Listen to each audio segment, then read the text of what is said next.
All right, folks. And it looks like we're live. Maybe YouTube's going to cooperate. Good Lord. I. The lag between OBS and YouTube is god awful. But anyway, give me just a moment here to get prepared. And I will start recording and we will start live streaming and we'll begin talking to Brandon Wilkinson. So give me just a minute to get everything going here, and then we shall proceed to rocking and rolling.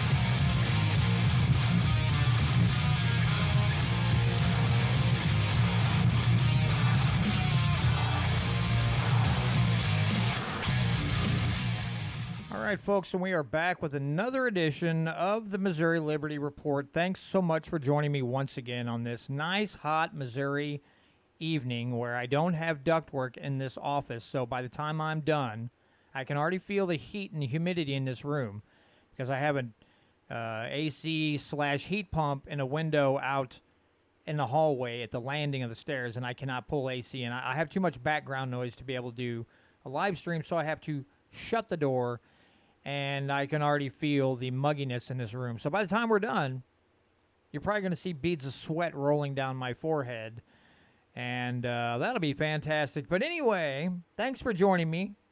And tonight I am joined by Brandon Wilkinson. He is running for U.S. Congress out of District Number 3. Mr. Wilkinson, how are you doing this evening, sir? I'm doing well. I'm covering the sweat myself right now, finally cooling down, so I feel the pain that you're going to be feeling here in a little bit. I need to get, well, I mean, here pretty soon my son's going to move out, and his room is bigger than this room, so I plan on moving my office into his room, and if I was a smart guy, I'd buy one of those mini ductless systems to put in there to have the heat and the cool air and not have to worry about that thing at the landing of the steps. It does good if the doors are open, but the doors aren't open, it ain't worth a darn. So, Brandon, I guess let's start out. Tell everybody a little bit about your background, and we'll kind of go from there because I noticed that you ran in 2020 as well. But go ahead and give us a background on yourself, and then we'll get into why you're running for office and your platform. Okay, yeah. So, well, who I am, I'm a regular guy. I'm a truck driver, father, husband. I look at my nation, and I'm very concerned about the future that my son and his generation is going to inherit. As far as me, I'm 36 years old, and I was always into politics, basically right into adulthood. And I was sitting there with my best friend Ryan, and we were drinking beer. This is like 12 years ago, and about 12 years ago. And we're drinking beer, and I'm watching politics, and I see Harry Reid's on TV, and he's just lying out both sides of his mouth. And I was always just getting so PO'd, seeing all these politicians just always lying about everything, and stuff that is so easy to verify is a lie. So I just hit my wits end, and I looked over at my buddy Ryan, and I'm like, man, I'm going to run for Congress. And he laughed, and I laughed, and then I said, no, really. And he's like, what? Really? Like, next election on it? No, I got a lot to learn. It's going to be a while. And then I spent the next decade preparing, studying. If you're going to be a lawmaker, you need to understand how to read, write, interpret, and apply law, right? So I spent a lot of time studying law and Constitution, founding documents, read all the Federalist Papers and the Anti-Federalist Papers and fixing government. And, so the thing is, so many people, most people, they jump in feet first, and they figure they'll learn along the way. And approach. I think that, if you really want to represent, then you need to get prepared in advance so that when you get in, you'll be effective from the start. You're what it is for someone who jumped in feet first. So, spent a lot of time preparing, and like I said, I did run in 2020, and I was going to be launching the race much, much earlier, but my wife was pregnant, and we were just like a week or so out from when I was going to launch, and we went in for these anatomy scans that you do every 3 weeks, and there was a problem. And the doctor came in and told us basically that, hey, there is an issue. Your son's fine, but you need to start coming in to do these twice a week now. So also be ready at any point when you come in. Might be the day. So basically, our son barely grew at all since his prior scan, and they were very concerned. So with the complications, family comes first, and my wife needed me to be there. So I was like, we'll just lose a little time. I'd always said and believed, and shows to be true all over the place, that the first race, that's about building the following to offset the money that incumbent has. That you're going to lose your first race unless you have millions of dollars on your own to put in. So, that was going to be a foundation race. So I figured, if I lose a few months, it'll be fine. Well, then we keep going for these scans, and then one day we go on and they said, yeah, we're going to have to induce labor now. And they gave her the medicine to do that, and there started being some more problems, and they told us that, we want to do a C-section. So they did. 5 minutes later, we're in the OR, and now I hear my son crying. And he's born, he's 4 pounds, 5 ounces, so little bitty guy. And, but then he had to be in NICU for a while and in an incubator and stuff. And basically, I came to the conclusion that with how much time has been lost and still dealing with this stuff, I'm going to have to wait till 2022 for my foundation race. And, well, then we finally get to take my son home. And I was sitting there, and I looked at my wife, and I talked to her about it, and I was like, we always knew we'd lose the first race. It's about building a following. We have 5 months till the election. We could, might be able to actually build a big enough following to offset the money. And what I mean by that is an example, and I know you'll know the power of it, is like social media, for instance. If, 1,000 people share a post, right, then 50,000 people see it. That's free advertising. So between that and then word of mouth, that's how the following can offset. Well, so the wife agreed, and we launched a campaign, had a 5-month race roughly, and the first 2 were under lockdown, so couldn't really campaign. So in reality, I had a 3-month campaign, and I was in a 5-way race, so 3 other challengers. And I believe one of them had a 14-month cycle, and I think one was in like a 12-month cycle, and the other one launched basically right when I did. And people just loved my message so much and resonated so well that I blew up. And in that race with practically no money, I pulled 50% more votes than the other 3 challengers combined. And I believe one thing that I continually hear is people like how I don't BS people. I look you in the eyes, and I tell you what I believe. If you ask me a question, and I know what you want to hear is A, but I believe the answer is C, then I will tell you, listen, I know what you want to hear today. I believe the answer is C, and here's why. And then I'll have a discussion with them. And I've had thousands of these discussions over the years, over the last 2 years and 4 months, where I'll give people a chance to actually make their point and listen. And if they come with something that's really logical and reasonable, and then I am open potentially to changing my mind. Now, in all this time, there's only one issue that anyone's ever been able to change my position on. Because I did spend a long time researching a lot of issues and stuff. But I'm open to it. I'm ready and willing to listen to people. And when will look in the face and tell you I disagree with you, it creates this level of trust with you. You mean everything else you say. And I say the same things everywhere. I don't go over here and tell them what I think they want to hear and then go over there and say something different. I don't pander at all. I hate that about politics. So something I try to do and live by is to emulate what I want to see in a politician. I want someone who's going to tell me what they believe. I want someone who's not going to pander, who's not going to lie, who's willing to accept when they're wrong. So that, I think that together really became a big part of, I guess the magic sauce. And, we launched this race at the end of October. October 25th is when we announced. And my Facebook page, as an example, had about 10,000, I think 200 followers on it, 2,400 followers, which is respectable for a political page. And we were hoping that everyone would get as active as they were in 2020, and it would pick up because the momentum was going so fast. And it somehow did.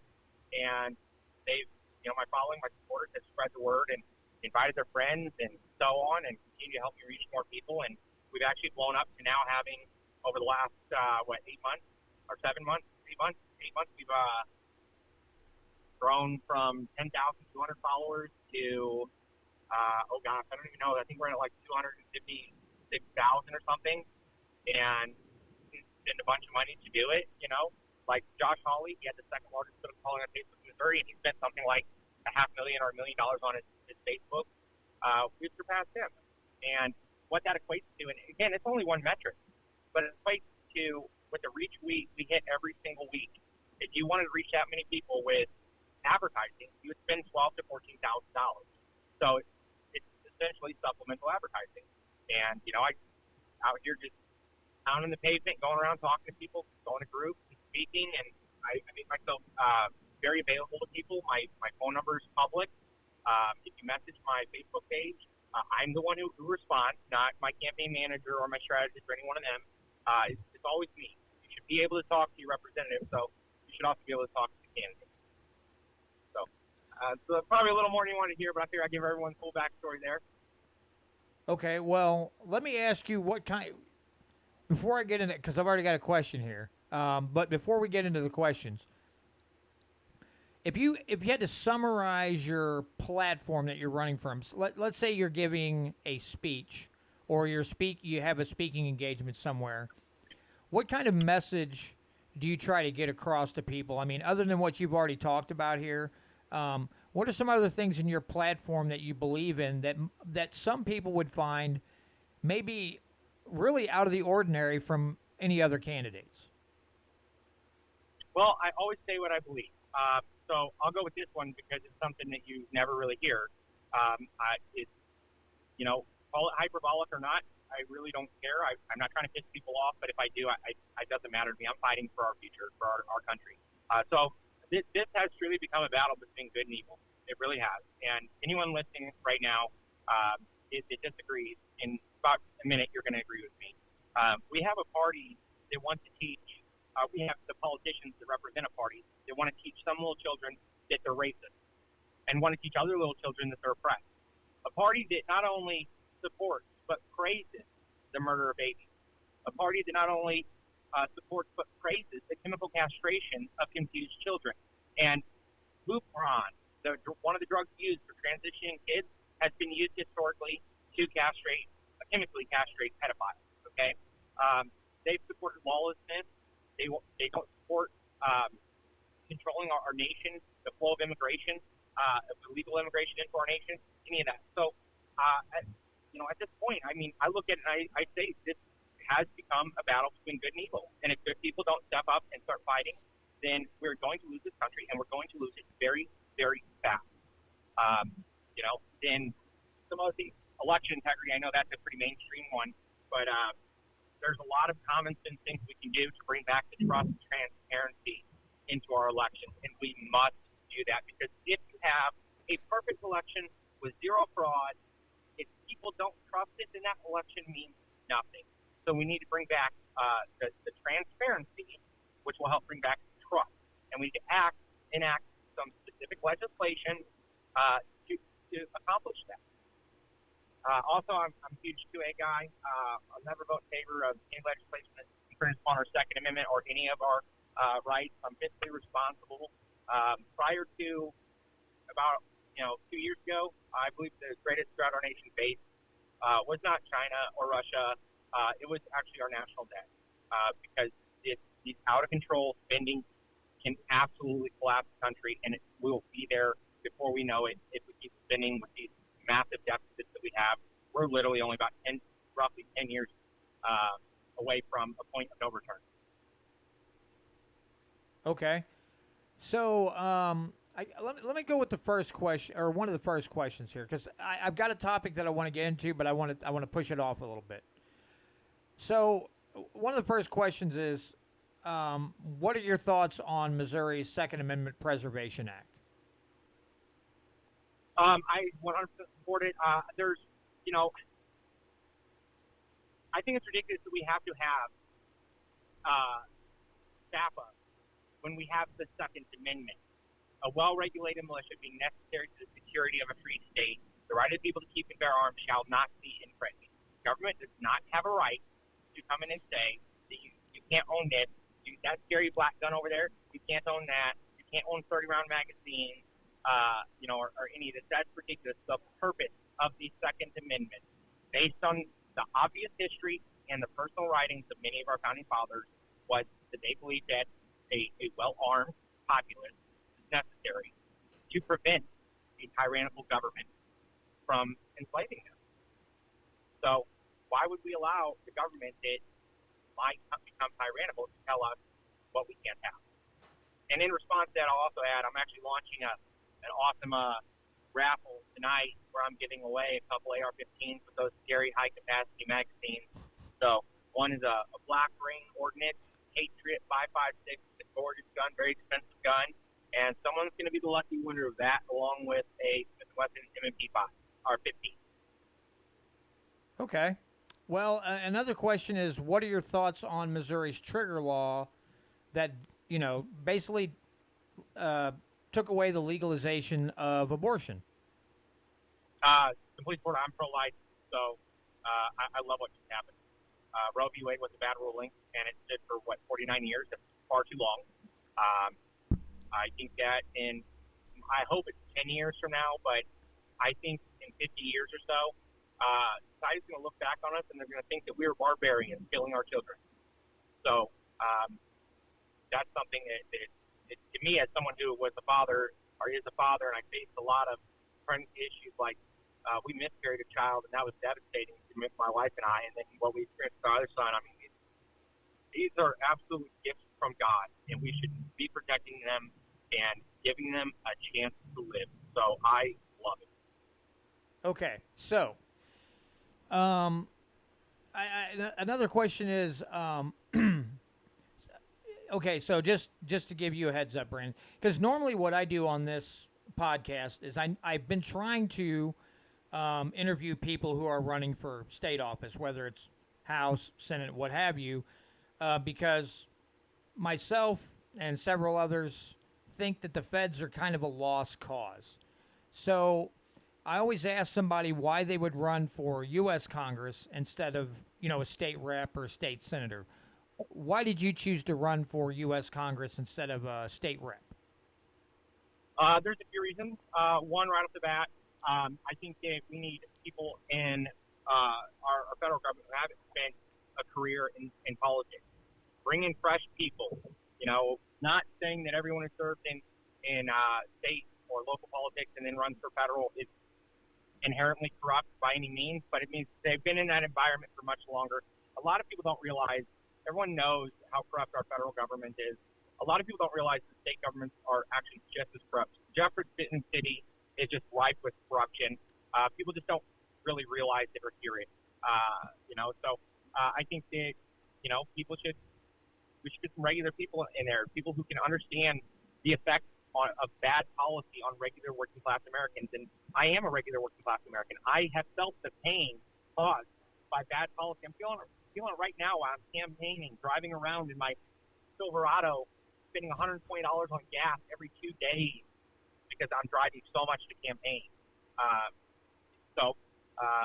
There's a reason. Another reason is, Congress is way overpaid. But the state legislature is incredibly underpaid. In my household, I am basically a one-income household. My wife works 2 days a week. And the pay cut I would have had to take to go to state office, my family cannot have survived on without my wife going and getting a job. And she loves being a mom who's at home as much as she can, taking care of the household. So, it's a joke what we pay our state senators and our state reps.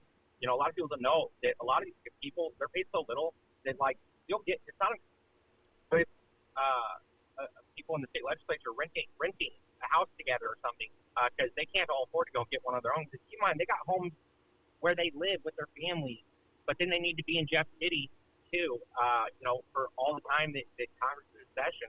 They have to get a place. And it's a joke what our state pays the state legislature. And no one should be getting rich by any means, but pay something that someone can survive on. Okay. Now, next is kind of a two-part question here. One, would you support legislation ending the National Firearms Act? That's part one.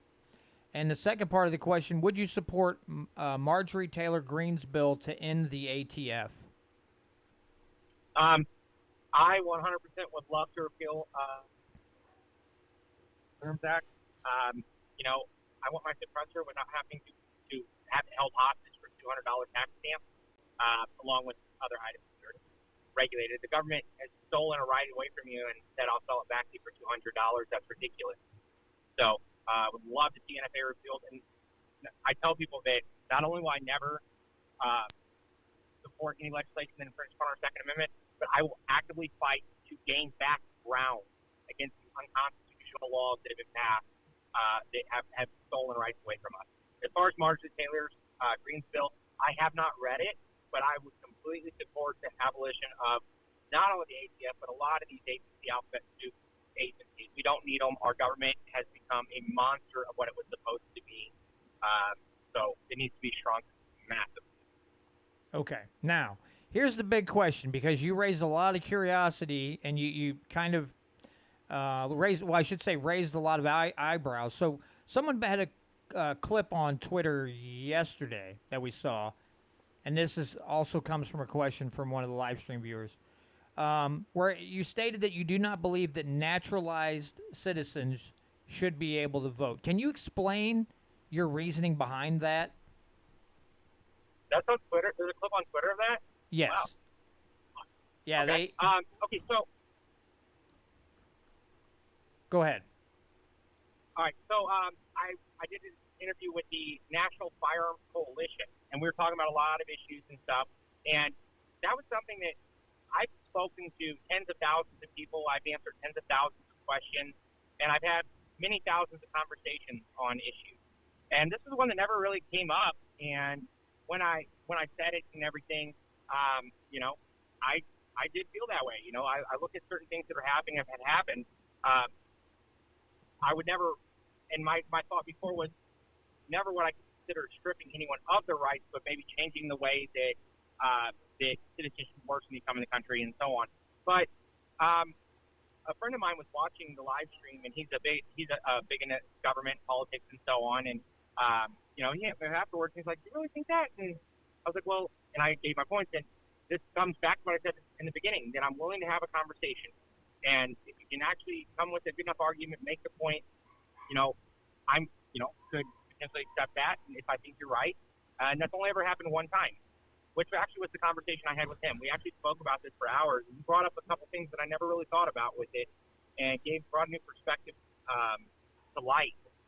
So now I don't, because I do see something about it that I didn't before. I was looking at it a little too narrow.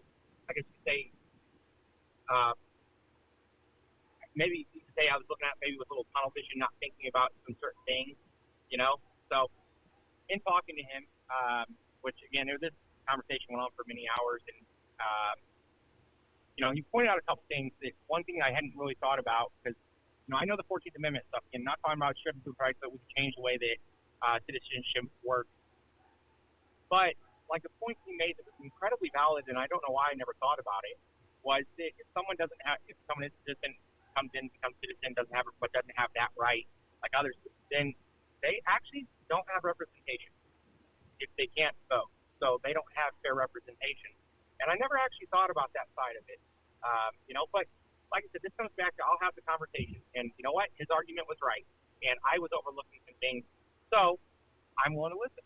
And, I actually think that's a really good trait, because we don't see that often in politics, where someone has a bad policy, a bad position, or bad personal belief, and someone makes an argument to them or brings something up that, they know is right, but they just dig in deeper because they don't want to admit they were wrong. Well, you know what? I was wrong. So I can't know everything. I can't be perfect. No one's perfect. No politician is perfect. No political platform is perfect. But I'm willing to listen to people, and I'm willing to have the discussion. Okay. And on any issue. That brings up, this isn't directly, there's no direct correlation here, but I always ask this because every week for the last, I don't know how many weeks I've had different candidates on to discuss their platform and different things about Missouri. And there's only one candidate that I've seen eye to eye with, which is fine because this. That's why I'm here. I give people a platform to speak from. I ask them questions. They give me an answer, and I let people make up their minds. What is your thoughts on the war on drugs and or the legalization of recreational marijuana here in the state of Missouri? Well, as far as the war on drugs, it's been a big failure. I mean, we spent like $19 trillion, and all it's resulted in is our prison system having like I think don't quote me on this one. I think it's 90% of the prison population in the world is in our prisons. It's been a big failure. But this comes back to what I just said about politicians looking. They know it's a failure, but God, they don't want to try to explain to you why they're repealing it, why they're changing it or ending it. They would just rather keep doing the wrong thing. It's a gigantic waste of money, and it's a huge failure. As far as marijuana, that's constitutionalist. That's a state issue. In D.C., I would absolutely fight to decriminalize it on the federal level, passing it back to the states for the states to choose. Okay, yeah. Sorry, I'm driving. I'm 64. I got the people honking in. No. Like, is it me they're honking at? So it's fine.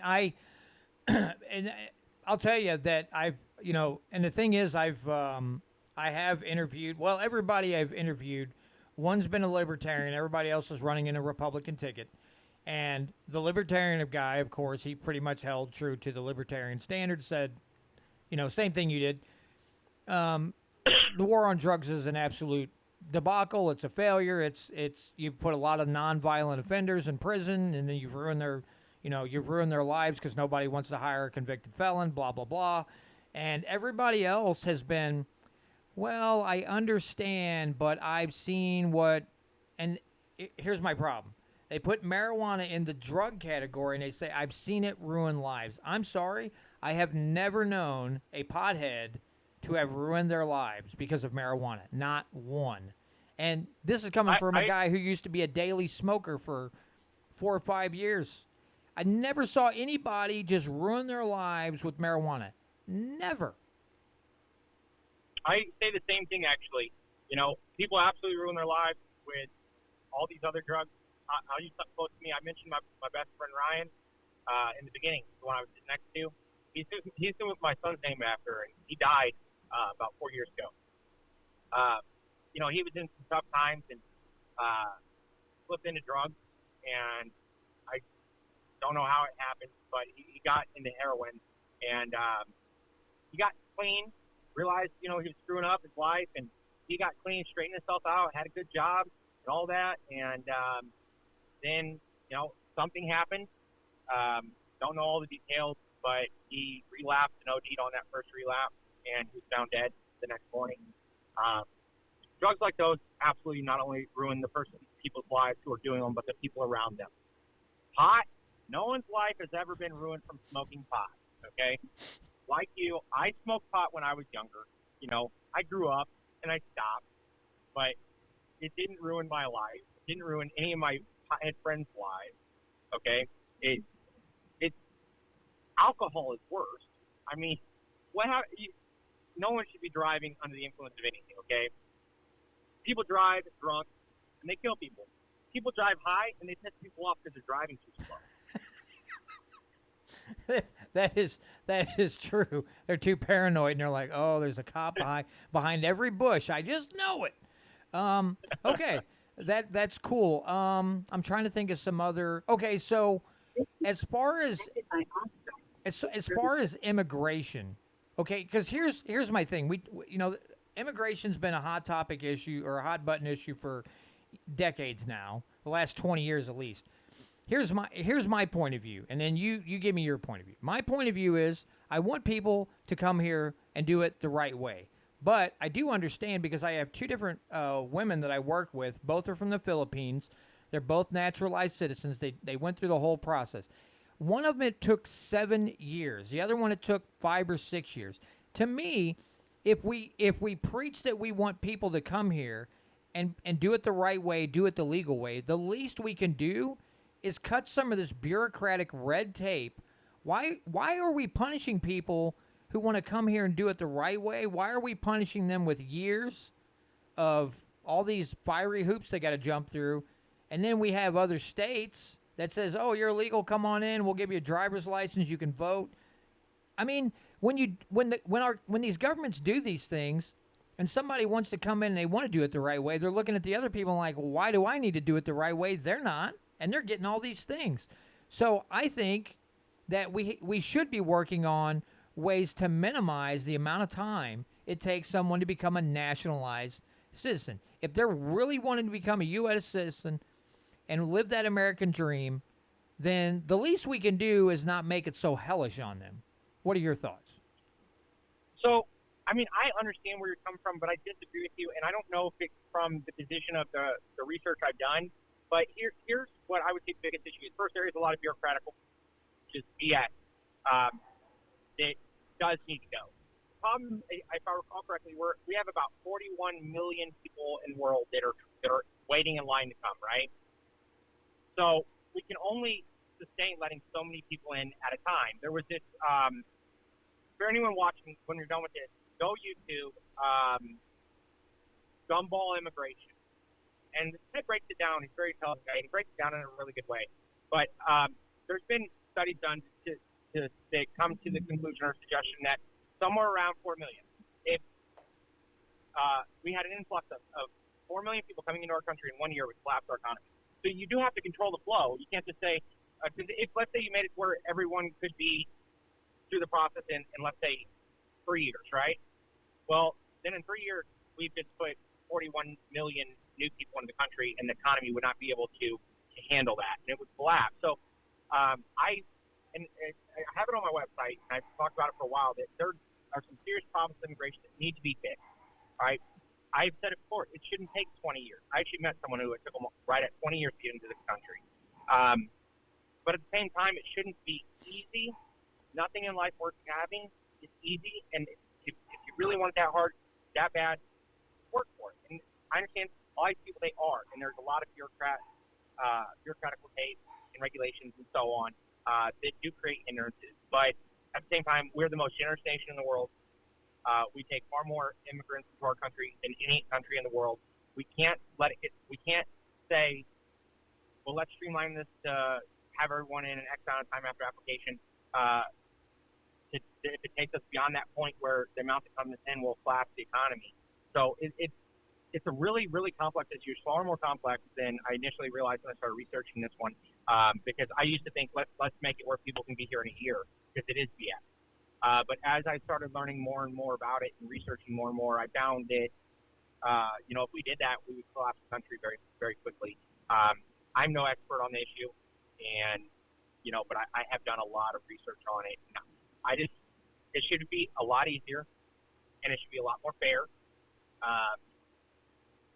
But like I said, I mean, if you let's say we let 10 million people in next year, then next year our economy crashes and may never bounce back, may never come back. I mean, that's the way I'm looking at it. As everyone wants to come here. Well, we can't let everyone come here. So it's really tough. It's really complex. I'm a compassionate person. I donate to charity. I help people regularly, and so on. And I understand. I've been to, I'd have to count, I think 13 countries. And I've seen how much better we have it than even a lot of these other first world countries that I've been to. So when I see people, really struggling, starving, stuff like that, it really breaks my heart. But you can only help so many people before you dramatically hurt yourself.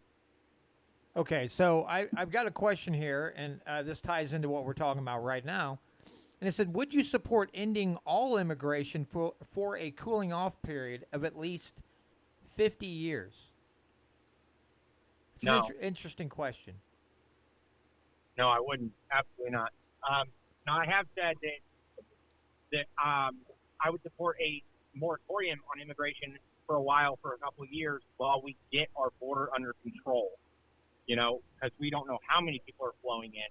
The numbers that we're told, which are astronomical, I guarantee that doesn't even come close to what's flowing in illegally across our borders. So we need to get that under control, and then we can, work on figuring out ways to make the immigration, legal immigration, easier in a variety of ways. Fixing a lot of the BS, because the expense of it is also pretty high, and I think that's an area where a lot of the red tape could be removed to lower the cost for people to come. But no, I would definitely not support that. Okay. Well, appreciate your honesty. That's the first time that question's been posed in all these interviews. So that was an interesting question. Thank you, Warrior Class 3. Trying to think. Okay, so because you're running for Congress, what are your thoughts on this whole Russia-Ukraine thing? Because and I'll give you my thoughts, and then I'll let you have your time. Because I'm tired. I don't agree with what Putin did, okay? Because I feel like if you say, well, that Zelensky's not a great guy, everybody's like, what are you, a Putin sympathizer? No, I'm not. I don't agree with invading another country. However, our government seems to act like Zelensky is an angel. And that guy is telling, he's basically eliminating, not through death, but saying other political parties just can no longer exist. I mean, he's pretty much making himself into a dictator, and I believe that's probably with our help. So the whole situation stinks to high heaven, the way our politicians and politicians around the world are treating him. Drives me insane. But what are your thoughts on our relations with the Ukraine, the amount of money we're sending them? What are your thoughts on all these things? First, I think that we need to stop being the world's police.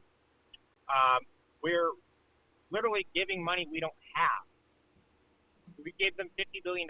We don't have that. That's $50 billion more that we are in debt. That's me and you and our children money we're spending.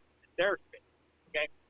We should all be intervening in conflicts, foreign conflicts, when it genuinely is national security interest of the United States.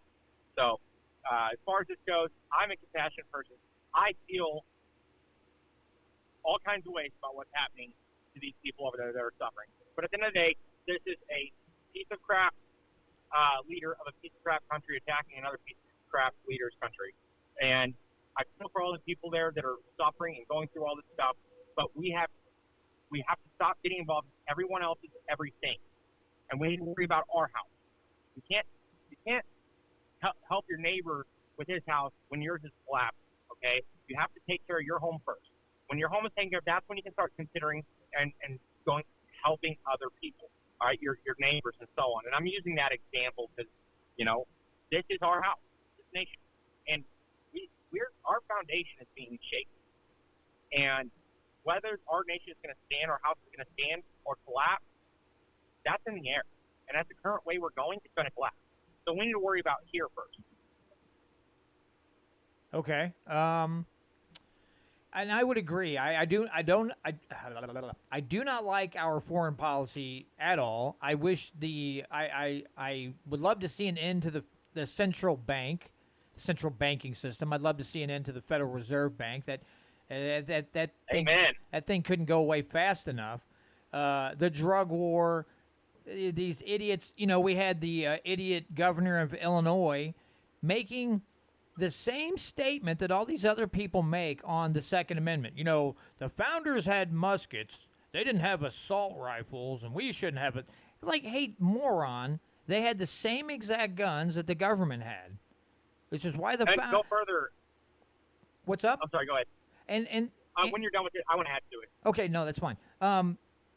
But they had the same guns the government had in order to fight a tyrannical government, which is why they wrote the Second Amendment the way they did. It doesn't say, and the people up to a certain type of gun, and that's all they can have, shall not be infringed. It doesn't say that. It just says the right of the people to keep and bear arms, not the right of the people to keep and bear certain arms.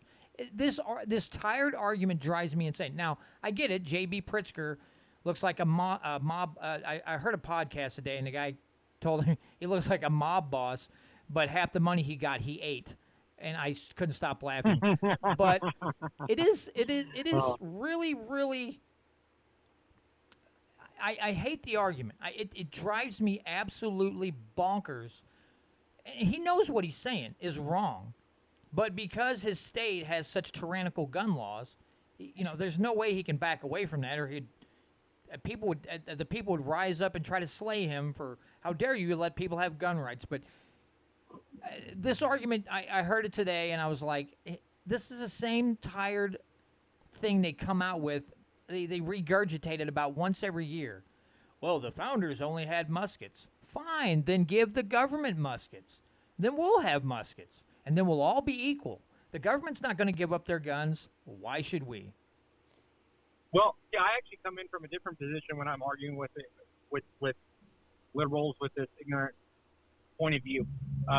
There's three attacks that they commonly like to say. So one is that they only had muskets.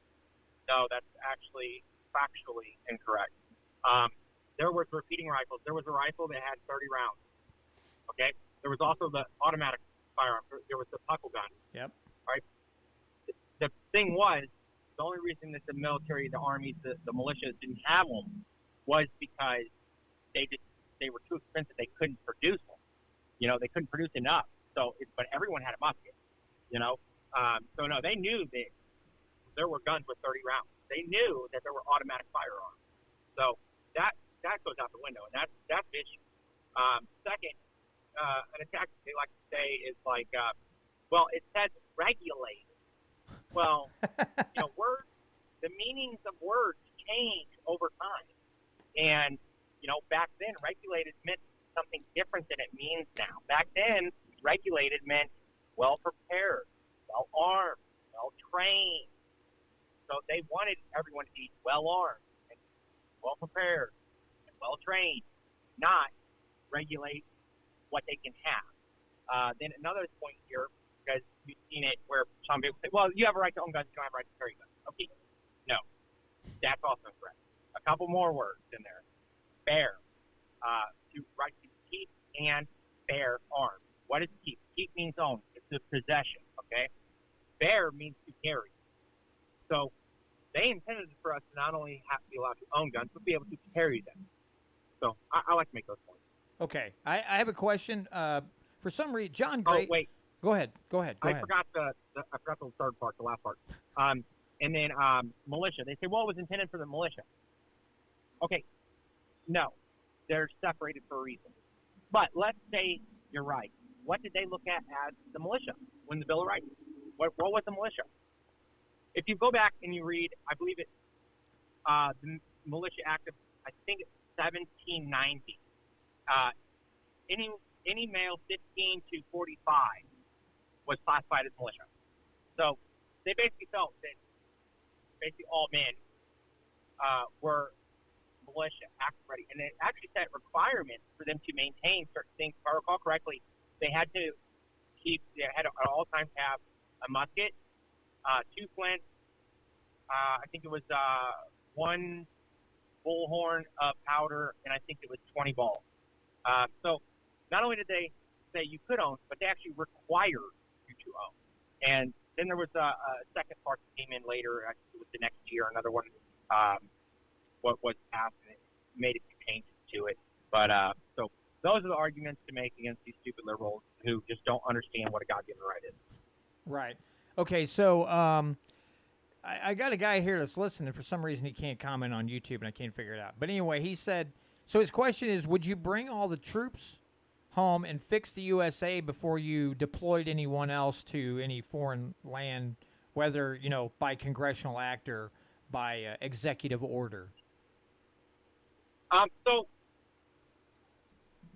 this is complex, but it's simple. All right, I would love for all of our troops to come back home, except these certain bases we have around the world that we need to maintain because it is in our national security interest to have. So as far as like a precipitous withdrawal, let's withdraw everything from everywhere and bring them all home, there's no way I would ever support that. We need to maintain these bases we have. They really are crucial for our military to have them available. It's hard to sit here and think what war could happen, how could this base be useful or that base be useful, but I tell you what, I'd rather us have these bases, and again, most of these areas where we have bases, they're pretty much all non-conflict zones. So, no one's in danger. It's just strategic. So I wouldn't want to abandon our bases. As far as like Afghanistan, if you want to go and talk about that, I would have. I supported getting our troops out, but not a precipitous withdrawal. That was just a disaster. But I feel like we should have maintained a base there probably. That one I'm a little in the air. I want our troops to come home. I have a lot of friends who serve in Afghanistan. I lost friends in Afghanistan. My brother's a war hero. He has a Bronze Star for Valor, a Purple Heart, 21 documented combat injuries, 3 years combat deployment. He served in Afghanistan.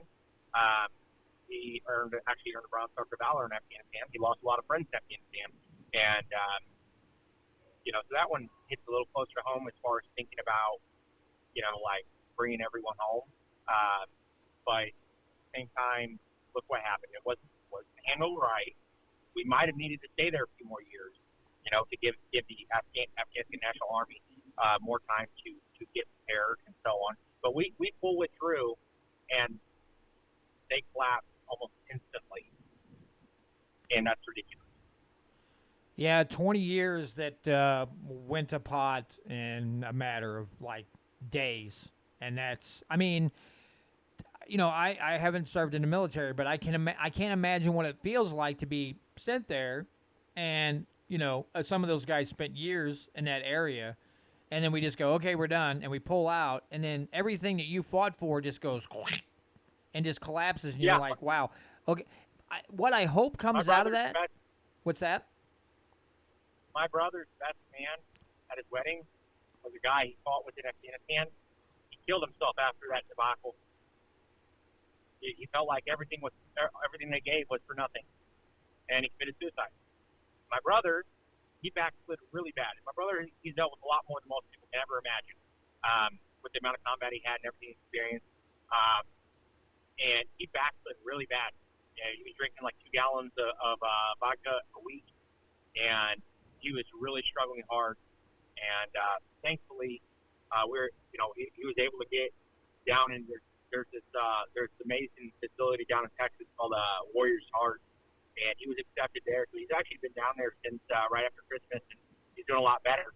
But there's a lot of men like my brother, a lot of our troops, a lot of our veterans who are sitting there right now still feeling the same pain, who haven't received the help, who haven't or didn't have anyone to be there for them and to help them. And it's that one just, it really pisses me off because no expert would have ever said this is the way to do it.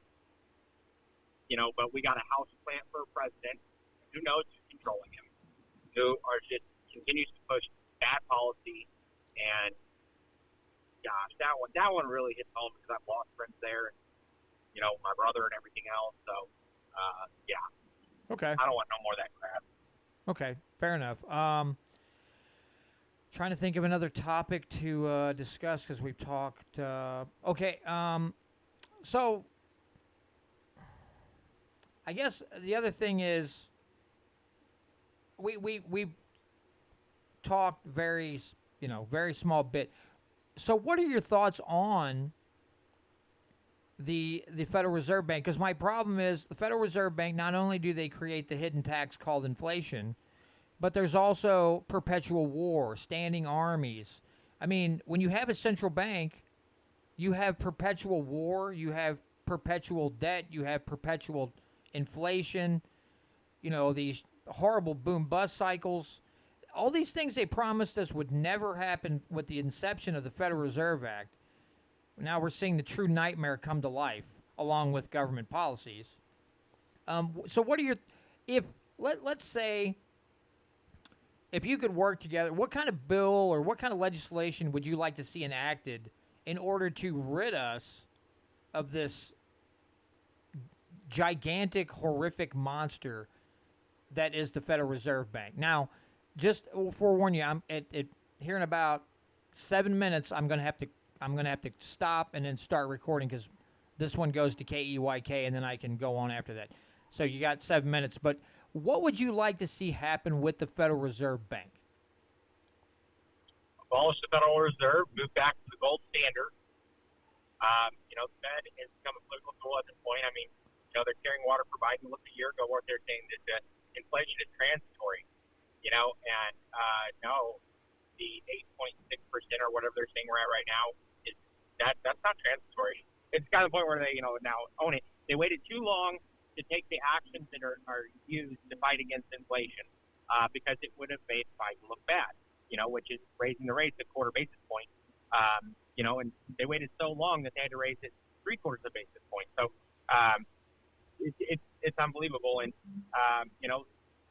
if we actually don't have the debt. It's Federal Reserve. So if we were to abolish them, we also kind of have this little silver lining of we just abolished our debt, our national debt. Now, I think if we came to actually abolish them, I don't think it's, that's one stuff. I don't know if we could actually really say we're just not going to pay off all this stuff that all these countries are selling because that's a whole different can of worms. But I do think we need to get back to some gold standard. We need to stop printing more money than anyone ever imagined would be on this planet, and get fiscally responsible. And we should be controlling our own monetary system, not having a private entity doing it for us. Okay. And I've got a question from another listener. What are your thoughts on civil asset forfeiture? 100% against it. So there's some. I've looked at a lot of these cases with a variety of reasons. Like a case, this guy, he doesn't like dealing with banks, right? He's traveling across the country for some reason. He's got his life savings with him. I think he might have been busy.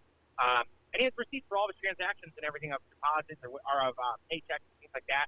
And he gets pulled over, and they bring out and he was honest about everything with them, and they bring out a drug dog. And one of the cops in his own video said, I don't think that this is illicit money that, I completely believe what he's saying. And they ran a drug dog across it. The dog hits the confiscated his $90 whatever $1,000. And there's a problem with how this stuff works. See, when the cops take that money, it goes to, let's say, his GA or wherever it goes. That department gets a kickback, a piece of that, percentage of that. So it incentivizes stealing from citizens, and I don't know the number. It's something like 90% or 98% of all money has drug residue on it. So that's ridiculous. We have a right. Government's main responsibility, in my opinion, just simply as can be explained, is to protect my rights to life, liberty, property, my Constitution, my God-given rights. So when you're taking people's property, that's the government doing the exact opposite of what it is intended to do. So I'm completely against civil asset forfeiture. Okay. That's muy bueno. And okay, so I'm just going to we got 3.5 minutes till I got to clip the file. But anybody else in the live stream have any questions, any comments? You guys have done pretty well here, and so Brandon, I'm going to be real honest with you here towards the end of this first part of the show. After I heard that clip yesterday on the naturalized citizenship and the voting, some of the guys that I'm associated with were like, "Whoa, I'm gonna try my best to be on a live stream because we they wanted an explanation. It's like they weren't gonna come in here and like pile drive you, but they're like, we want an explanation." Now, pleasantly surprised because any other guests that I've had, if they don't normally say, "Well, I was wrong on that, and I've looked at this, and now I've changed my mind." So that was nice to hear that somebody had a conversation with you and you went, "Oh, I didn't think about it from that angle." Because as I've been in this liberty movement for about around 14, 15 years, I came into this, and even my son and I were talking last night, and he's like, "Yeah, when we in 4th grade we went to Jeff City, and toured the Capitol building," and he's like, some reps were talking to us, and he goes, "I just could hear you in my head saying, 'Screw the government.'" And I said, "Yeah, now because I've worked with groups, with a group, the Missouri Freedom Initiative, I've made a couple trips to Jeff City, walked the halls of the Senate, talking to the legislative assistants or the senators, and come to find out that a lot of them are very receptive And when you bring something to their, attention and then you lay it out for them, that a lot of times you get a nice back and forth. And I said, yeah, I went, I was focused on the feds all the time. Like I was always looking at what the feds were doing, the world was doing. I really wasn't focusing on what the state was doing. And I got into this, and now it's kind of grown legs, and I've met guys like Patrick Holland and Casey Rich and Scott and Warrior Class 3 and all these other people. And it's like, and what happened with SEPA, that was a lot of the Missouri Freedom Initiative. We killed a bill on ballot initiatives by making a boatload of phone calls, writing emails, and that thing died. It didn't get through. So I've seen the effect that these grassroots movements can have at the state level, and that's why I'm so intently focused on the state of Missouri right now, because I feel like nullification at the state level is absolutely, in my opinion, our best bet to be. I mean, sure, if we get enough good people in Congress, I feel like they can slow things down, this decline that we're in, because it just feels like we're in a free fall, and they might be able to put some parachutes on it and slow it down. But with SEPA and some other things in the state of Missouri, I feel like the feds can do things, and we can just show them that they're number one if you smell what I'm barbecuing.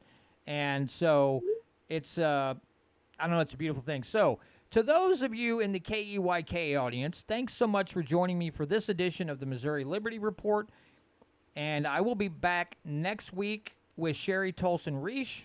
Have a great week, everybody. Did I plug in my website? We're not done. I was just a KEYK.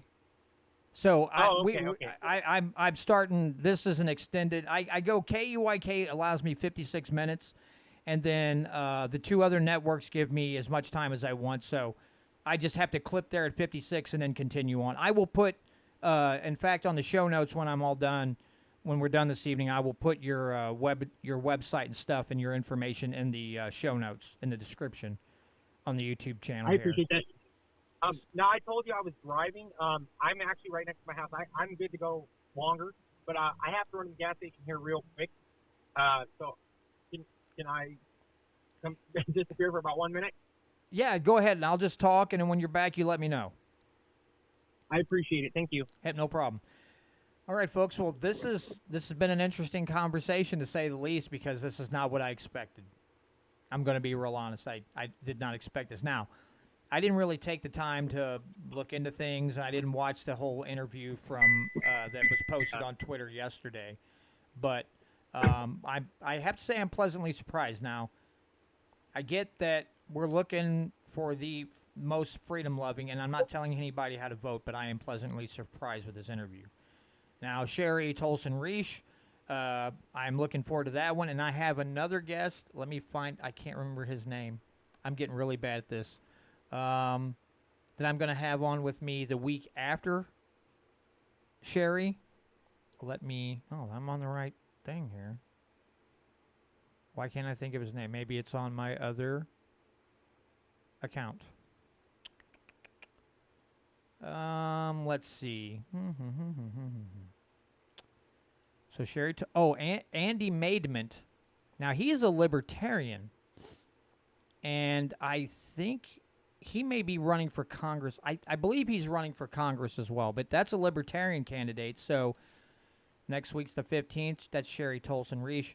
On the 22nd, I'll have Andy Maidman on. That should be a good one. He's a libertarian. I bet a lot of my live stream viewers and listeners will appreciate what he has to say. Hopefully he's more of a Mises type libertarian, because not because they're not Mises. Doesn't necessarily mean they're not a good candidate. I'm just saying right now the Mises caucus people are the ones that I want to put more of my support behind, because they seem to get it more, and they weren't lazy during the COVID and all this other nonsense. That's the kind of people, the Mises caucus people. That's the ones. If we're gonna get libertarians into office, Mises caucus people are who I want to see flourish more than just the Nicholas Sarwark type people. Those people chafe me in bad places. Are you back, Mr. Wilkinson? Yes, sir, I am back. Okay, so Again, sorry about that. hey, no, absolutely no problem. Is there something that you would like to discuss? Is there a topic that you would like to bring up that we haven't discussed yet that you would like to bring up and talk about? The floor is open. I mean, I'm good to talk about pretty much anything. I spent a decade preparing, so I can talk about anything. But something that's really close to my heart is the veteran issue. So my brother, I mentioned on the last segment, he's a war hero. And so, well, my brother got forced into medical retirement because of combat injuries, and his pay got messed up. He was supposed to be getting about 3 times what he's getting paid, and they kept telling him it'll be corrected next month. It'll be corrected next month. And I found out this was going on after 4 months. And when someone told me my brother was selling a gun, and I'm like, no, you're wrong. And then they're like, no, he definitely is. And I reached out to my brother, and he's like, oh, I just don't like this gun anymore. And I'm like, no, BS, that's one of your favorite guns. What's going on? I mean, brother, tell me. And he's like, well, my pay's been messed up. I've only been getting X, and I'm supposed to get X, this much. And they keep telling me to be right next month. And right next month, and I'm like, dude, why didn't you talk to me? I've been preparing to run for Congress for like literally 5 years. I know who we need to call. So I call up these departments and I get the circle jerk, And so I'm like, all right, well, you know what? Let's call our representative, Blaine. He's supposed to be a champion of veterans. I actually knew a veteran wife that he helped that veteran just about 3 years earlier. So I'm like, he'll help, and having been someone who's been preparing for a congressional run for 5 years, I knew that this is absolutely something that the rep could fix with two calls. Didn't really know how much would really be involved, but I knew he could fix them, get it fixed. So I call him up, and his staffer, I told him what's going on, and the staffer's like, Blaine's champion of our military veterans. He's probably going to talk to you. Would you mind holding?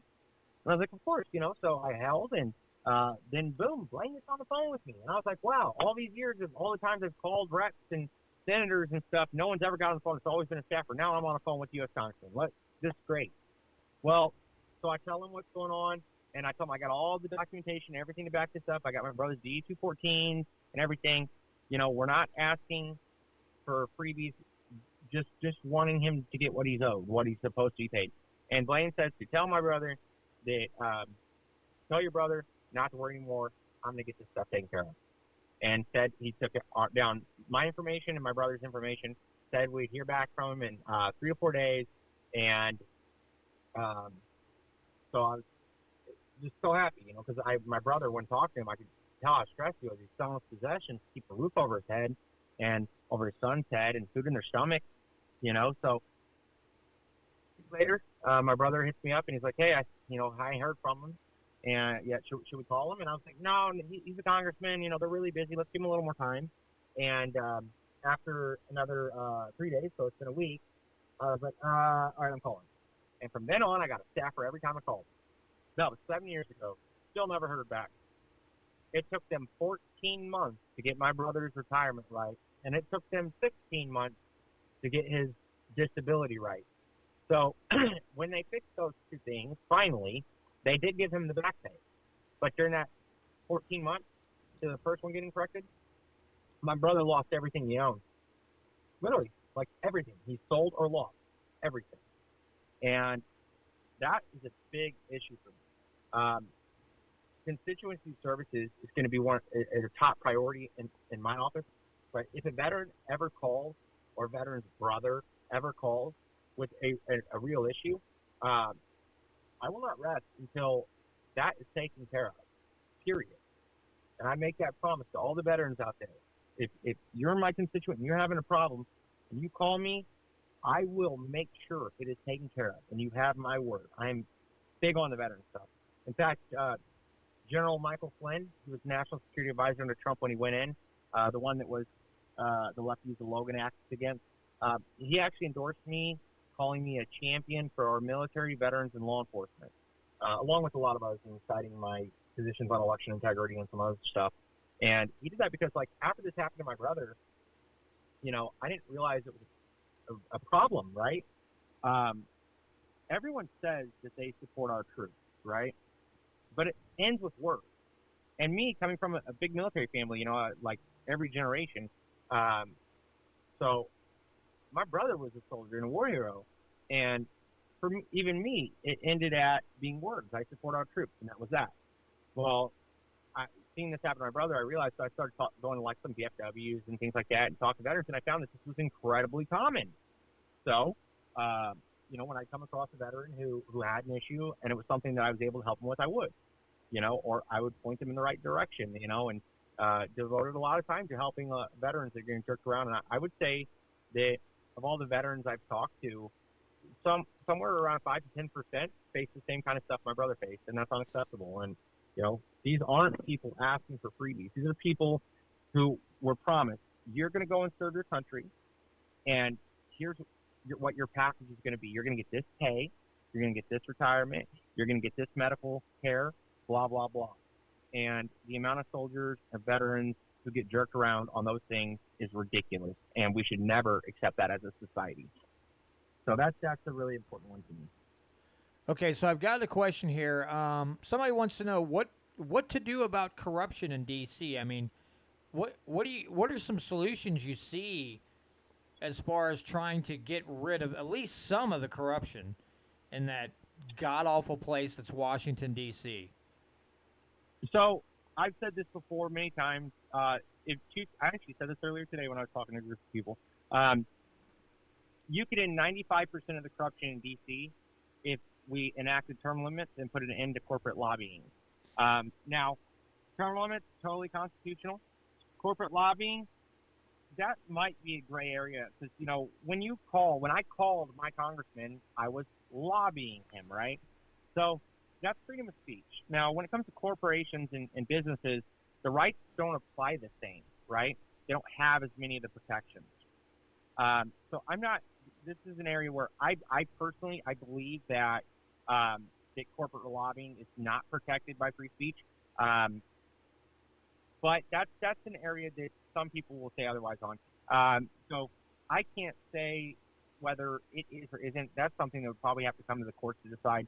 But if we could get rid of corporate lobbying, that's a big driver of corruption. And if we could also enact term limits at the same time, boom, 95% of corruption in our federal government is gone. I've seen it proposed many times. Like they say, the NASCAR drivers have all their sponsors on their suit and their cars. Maybe we should do. Maybe we should do the same thing with our politicians. Like, oh, you got $10,000 campaign donation from Pfizer. Okay, sir, please attach this Pfizer patch to your coat. Suit coat. When you go out and stand on the floor, everybody can see who your biggest donors are. And I know people kind of scoff at that. I wouldn't have a problem with that because at least you'd know where their loyalties lie. And that's where, of course, they don't want you to know where their loyalties lie because their loyalties don't lie with the people that they lie to all the time. Their loyalties lie with power and money and the promise of more power and more money. And he says, do you think that Congress would ever vote to limit their terms? Yes, not currently, but I was actually speaking with a representative from U.S. Term Limits earlier today. Had called me, and we spoke for a little while. And I don't remember what the number is, but I believe he said that at this point, that at this midterms with what's going to be in, that there's going to be up to, I believe he said, 180 something people who have pledged for the term limit to fight for them. So, I mean, we're getting there. 10 years ago, or go a little further back, 20 years ago, this was a really nuanced idea, and there was no traction. And people say, well, it'll never happen. You'll never be able to. Let's just plug in politician here. Said, well, I'm going to fight for it, and people laughed at him. And he knew that he wasn't going to be able to accomplish it. But what he did was he went there. And again, this is not a specific person. I'm just stepping back. And everyone laughed at him. And then, the next election coming now, someone else was there with him. And there's 2, and then there's 8, and then there's 16, and then there's 53, and then there's 107, and it grows. So now it's getting to the point where I do believe we do have in sight we do see not far down the road having the numbers to enact term limits. Okay. It's actually a very popular. If we voted on that, if it was on the ballot for us, it would overwhelmingly pass. It's 82% of Americans support term limits. So that is not a partisan issue. That is a you could call it a bipartisan issue, or you could call it a nonpartisan issue. I like to call it an American issue. 82% of Americans want term limits. Let's do it.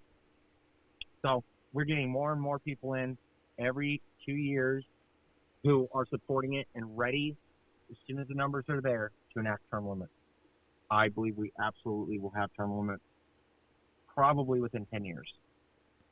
I mean, that would be great. I mean, I know, here in Missouri we have it. Here's the thing.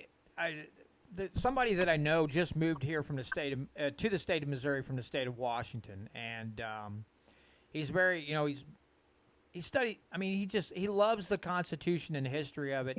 But the other day he's like, "Dude, you guys have term limits in your state?" And I said, "Yeah, we do." And he's like, "Well, how in the heck are you supposed to keep the good ones?" And it's like, I get that. But before that, we had so many entrenched, politicians. It's like, what do? If you can't get people to understand that you got to vote them out, then the only other option you have is to say, okay, well, you get, 2-3 terms and you're done. And out you go because, you've been there too long. And again, which sucks because we lose some good ones. We've lost some good ones and we will continue to lose good ones. But it's... Yeah, Oh, go ahead. It's our responsibility, groups like the Missouri Freedom Initiative and others, it's kind of our responsibility to engage and educate the public to say, hey, we do have good candidates running. You just have to stop being scared that, if I vote for him, the other person might win. Well, if enough of you vote for that person, the one that's good, why are you worried about the other person? If you just stand your ground and grow a spinal cord and some cojones and vote for the person that you know is going to represent you and help you retain your freedoms, why are you so scared that the other person might win? So I've got a question here because I can't believe I didn't think of this. So thank you, Patrick. It says, what are we use the term beer flu and not COVID, and I don't care. I just say COVID. What is your stance on COVID and the vaccine and the mandates? What are your thoughts on all those mandates that they had out there for the vaccines and all that, and the lockdown? I was publicly opposing mandates back when the idea first came out. I am 100% against government being able to say that you have to put this in your body, especially when it's something that there are risks. Okay, there are side effects. So I didn't get the shot. My wife didn't get the shot. My wife is in the medical field. She spoke to me, doctors. She knows the hospital she worked at. A lot of doctors and nurses quit because they wouldn't get the shot themselves. And I don't care what some guy who hasn't practiced medicine in 20 years says. I saw the process. I saw how they pushed this through so quick, and I understand how the getting TWFA, the process, because I retail invest as a regular guy. I do play in the markets, but I know a lot about the markets, and one of my favorite plays are what I call catalyst plays or pharmaceutical catalyst plays. So I understand the processes of the steps to get something through, and the amount of time they took to get emergency authorization on this this vaccine, which is not a vaccine, it's a therapeutic. All right, they had to change the government changed the definition of vaccine so that this would apply. It's ridiculous. So anyway, sorry, I digress. Looking at it in the process, the amount of time it took, that's about the time of just a single step in the process of 5 to 7 steps to get something authorized, approved by the FDA through all the trials and everything else. Take any one of those 5 to 7 things, and they all take longer than the total time for this one. And every now and then when something would get leaked or released, it would be bad. I mean, and then when they come out and request to not have to release all the stuff for 70 years. Oh, well, I'm sure you're not trying to hide anything there. If it's fine, then why not release it all now? Why do you feel like it needs to wait? And we have seen as every month when these data dumps happen for all the documentation, we're seeing more and more bad things that were hidden that they wanted to keep away from us. So I don't trust the government. No one should trust the government ever, any government. All right. If you think the government is there to help you, then you are wearing rose-colored glasses and your sheep. All right. Government, what was it? It was Reagan. Was it Reagan? It doesn't matter. But if someone shows up on your door and says, I'm from the government and I'm here to help, slam the door in their face, okay? Because they will not do anything for you. So they shouldn't be able to mandate that you put anything in your body that can harm you, period. I can be a little extreme on some things, but I'm also bold and I'm honest. I always tell people exactly what I believe. If someone tried to force that shot into my body, they would take my bullets first at 3,250 feet per second. No one is forcing anything into my body, my wife's body, or my son's body. That's on us to decide. Right. So go ahead, and if you remember what you were going to say before I interrupt you, go ahead and continue on your thought there, because you were getting ready to say something and I interjected with a question. Yeah, so term limits. So the guy that moved from, I think he said Montana, or wherever, he said, because you cut off for a second, but I think what you said was that he said, well, but then you lose your good politicians. Well, I understand the pros and cons. I have a video on YouTube I did a couple years ago where I laid out a lot of the pros and a lot of the cons, just to be fair about it. And if you watch that and you look at the pros and the cons and you weigh it all out, there's really only one answer, and that's term limits. So you do force good politicians out, but you're also forced, for every good politician that gets forced out, there's 50 bad ones. Okay, so yeah, it sucks to lose that guy that's been fighting for you and fighting a good fight and stands for good values. But you're also forcing out 50 really bad ones. And now you got 51 new people coming in. I'll bet you get more than one good one. So it has that effect. When you don't have term limits, it makes it really hard to get bad politicians out. Very hard. It's incredibly hard to beat an incumbent with a massive campaign fund, because it's funded by all these PACs and corporations and special interests. So that's good. Also, when you have term limits, there's less time there to get corrupted. So I don't want to sit here and go through all the pros and cons, but for anyone looking, check out my YouTube, and it's a couple years old. I think it's also posted on my Facebook page. Let's go, Brandon Wilkinson, and you can find that there. But we do got to get term limits. We have to, and I'll give another good one. When it comes to term limits, you actually, when you look at states' activity of voter knowledge and education, you find that when states have enacted term limits, that their electorate became more educated. Because when that career guy gets pushed out, well, all of a sudden there's new people on the ballot that no one knows. The voters, you have a much, much higher percentage of voters that will actually research the person to see what they stand for, instead of just going in and picking the incumbent's name. So that's another good effect of term limits. Yeah, I mean, I've seen that. I've heard about it. Many people say, well, I didn't know who the other guy was, so I already know who this guy's name is, so I just checked the box. I'm like, I mean, I don't expect everybody to go through and read small novels and every day on things, but I would like to see people educate themselves a little better on topics, not get everything from the freaking TV. So I have to admit that I did something at work. I think I might have mentioned this last week, and people are going to be like, "Oh, you're a big Trump fan." No, I'm not, but I did it because this guy he comes into work every day, and the guy he's on second shift, and the guy on first shift has to hear about Trump all the time. He comes in, oh, dang Trump, Trump.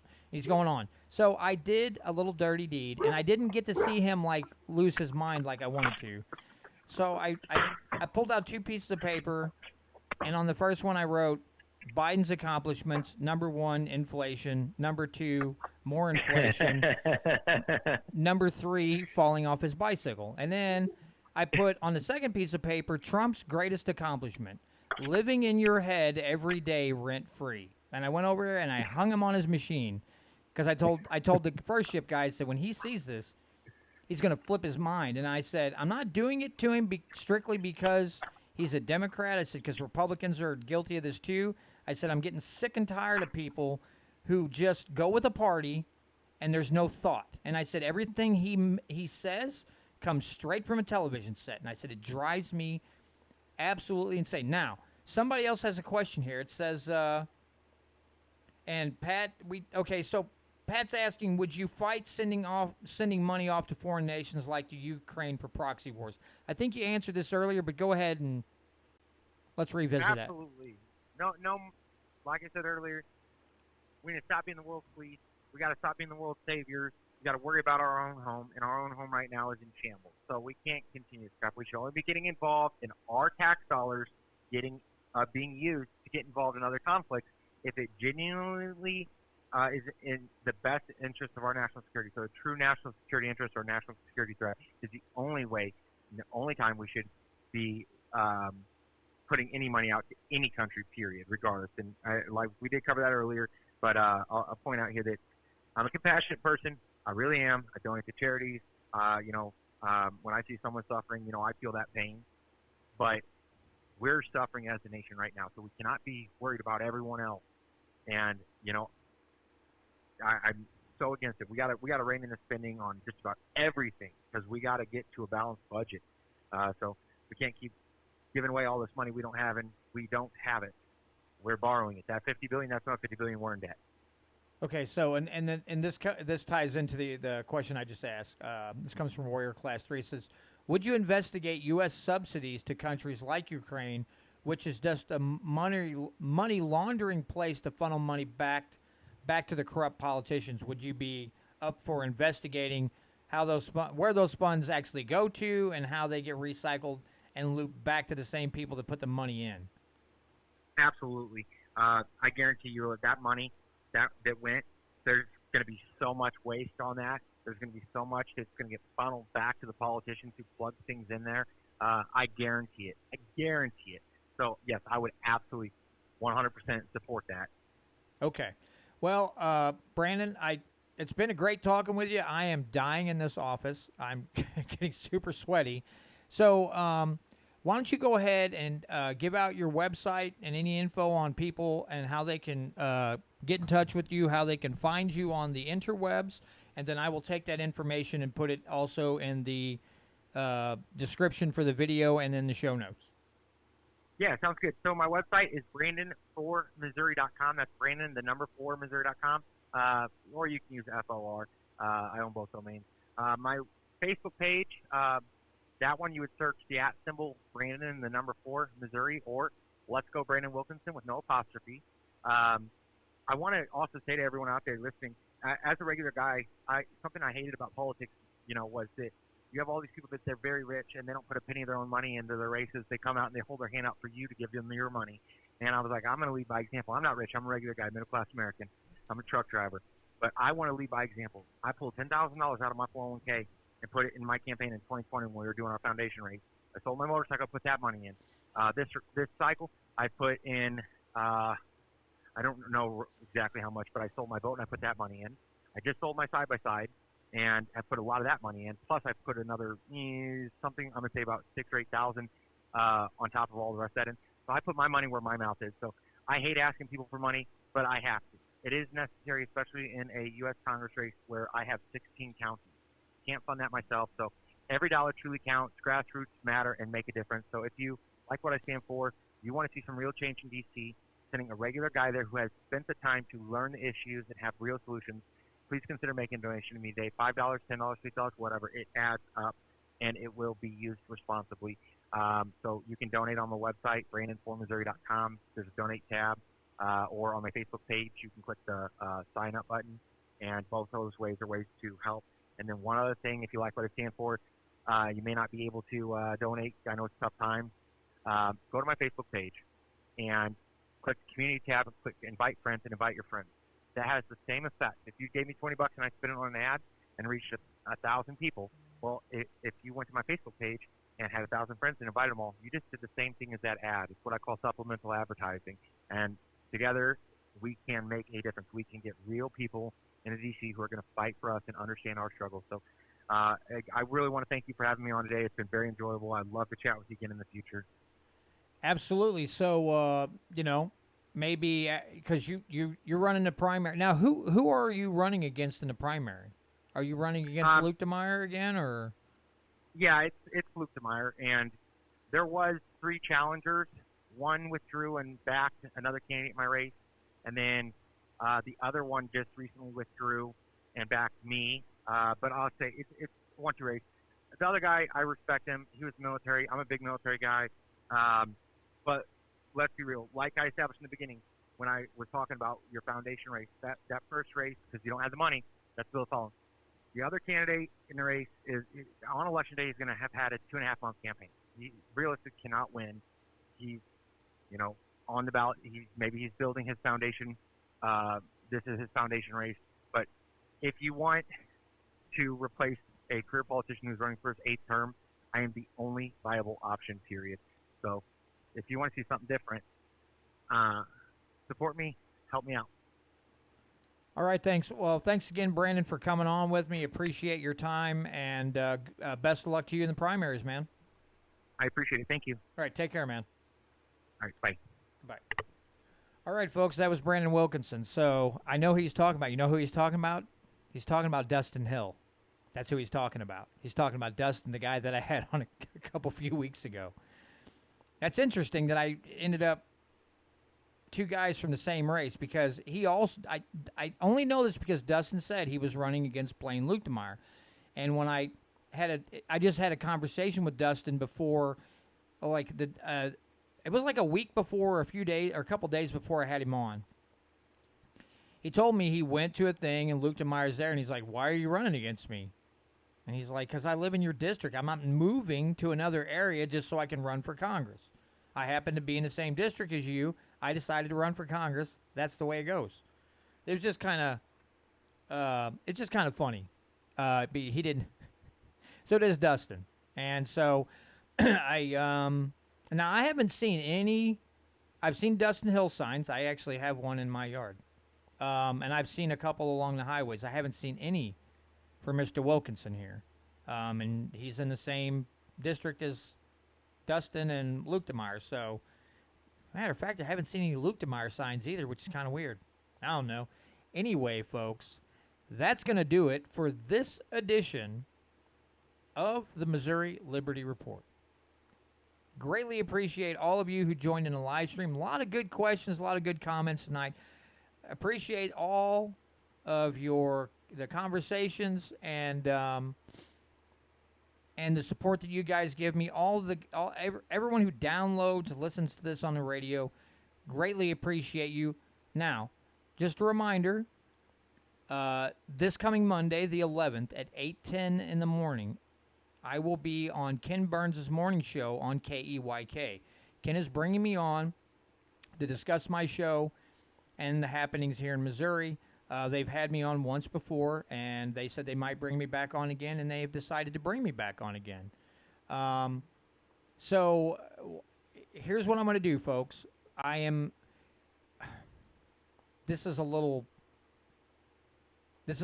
difficult for me because I've talked to Patrick, and I'm going on to discuss the things that the Missouri Freedom Initiative has done.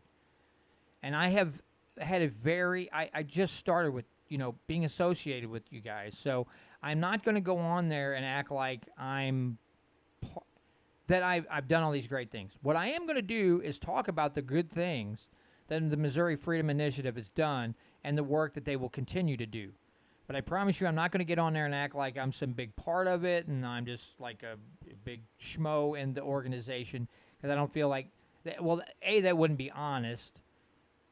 And B, I don't, if I stutter and stammer through the thing, I'm going to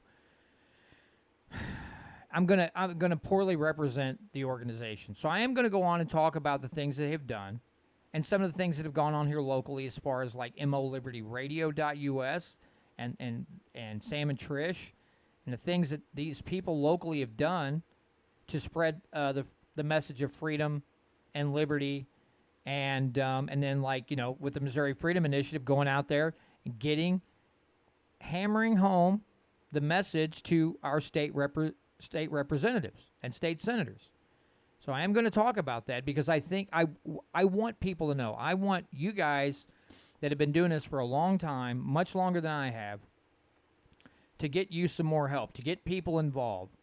And if I can do that in return for what Patrick has shown me and how he's brought me in and guided me through some of this and has helped me find reps to interview and all that, then I want to help you guys as well. I want to get this ball rolling. I want this snowball. I want this to snowball and become big and effective.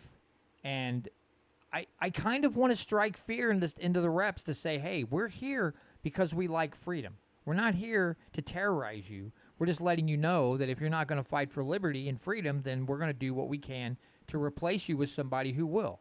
Just work with us to get more freedom and liberty in the state of Missouri, and we're going to get along just fine, and we can help each other. So that is my pledge to you. And Patrick, I will not be able to join a live stream tomorrow night. I am going to a gathering tomorrow in Russellville, so I will not be able to be a part of that. I am sorry for that. I will have to just watch it later. But anyway, thanks to everybody in the live stream. Thanks to all of you who download, listen via radio, internet, however you get this podcast. Greatly appreciate each and every one of you. We're going to keep pushing forward. We're going to keep pushing for the message of freedom and liberty here in Missouri. And we're going to keep pushing these legislators to do the right thing, guaranteed. Have a great week. Have a great weekend, everybody. And we'll see you all next Friday here on the Missouri Liberty Report. All right, guys. Appreciate all of you again, as usual, tuning in. I had a lot more views tonight. Brandon kind of like really, again, he totally was different than what the 20-second, and that 20-second clips can be misleading. Now, we all saw, any of us who saw that clip went, whoa, bro, what, a Constitution much? At least he was willing to say, hey, I was wrong on that. Somebody, had several hours of conversation. They showed me the light. I was wrong. That was kind of nice to see. So as much as I like Dustin, Brandon's kind of, pulling me that way a little bit. But Patrick and Voodoo Queen and Warrior Class 3 and Ganai, John Grady, if you're still in here, I'm sorry that you couldn't, for some reason, comment in the YouTube channel. BH, all you guys, thanks so much for joining me. I really, really, really appreciate you guys. You guys are helping me grow this channel. My subscriber numbers keep climbing up a little bit.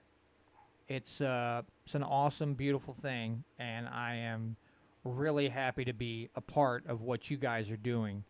And you guys have made me feel more than welcome. You've helped me to educate others, which I always appreciate, and you've educated me as well. So greatly appreciate that as well. Much thanks to all of you. I hope you all have a great weekend. Be safe. Go have fun. I mean, I'm going to a big, shindig. It's like a 4th of July thing after 4th of July. It's my wife's boss throws these big shindigs and invites some of the people she works with over. So I told her, I said, yeah, we'll go. We'll go. We don't go out and socialize much anymore. We kind of homebodies. And it's a way for her to go see some friends at work and meet some of their spouses and sit around, eat brats, eat barbecue. I mean, you can't hardly beat barbecue and do all those things and sit around and socialize for a while and all that good stuff. So good luck on the live stream tomorrow night, guys. Break